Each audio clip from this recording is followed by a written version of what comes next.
प्रार्थना पत्रिका मंगलवार 30/4/2024। जो लोग बचाए गए हैं उनकी पृष्ठभूमि। फिलिपियो 3:8-21। परंतु हमारा स्वदेश स्वर्ग में है और हम वहाँ से उद्धारकर्ता प्रभु यीशु मसीह के आने की उत्साह से प्रतीक्षा कर रहे हैं। जो लोग अतीत को ठीक से जानते हैं वे उससे मुक्त हो सकते हैं। पौल ने समझाया कि क्यों इज़राइल को गुलाम बनाया गया, युद्ध का सामना करना पड़ा, बंदी बनाया गया और उपनिवेश बना दिया गया। विश्व का ऐसा मार्ग जो सुसमाचार को नहीं समझता, मूर्ति पूजा के समान है। धार्मिक जीवन जीने वाला जीवन कभी भी शैतान को नहीं हरा सकता या लोगों को आपदाओं से नहीं बचा सकता। इसलिए पौल ने समझा कि क्या परमेश्वर ने केवल मसीह दिया। उन्होंने स्वीकार किया कि मसीह को जानना सबसे बड़ा ज्ञान है और मसीह द्वारा पाया जाना सबसे बड़ा उत्तर है। मसीह को समझने और उस पर विश्वास करने से न केवल अंधकार पूरी तरह से नष्ट हो जाएगा, बल्कि आप बच जाएंगे और अतीत से पूरी तरह से मुक्त हो जाएंगे। पहला, उस चीज़ को पकड़ने के लिए आगे बढ़ो जिसके लिए यीशु मसीह ने मुझे पकड़ा था।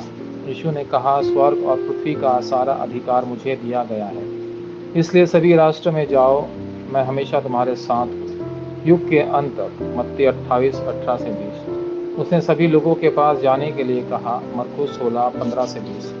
इसके अलावा उसने यह भी कहा, जब पवित्र आत्मा आएगा तो तुम पृथ्वी के छोर तक मेरे गवाह हो। प्रेरितों 1:8। आपको इसे थामे रखना है और आगे बढ़ना है। दूसरा, मैं पुरस्कार जीतने के लिए लक्ष्य की ओर बढ़ता हूँ।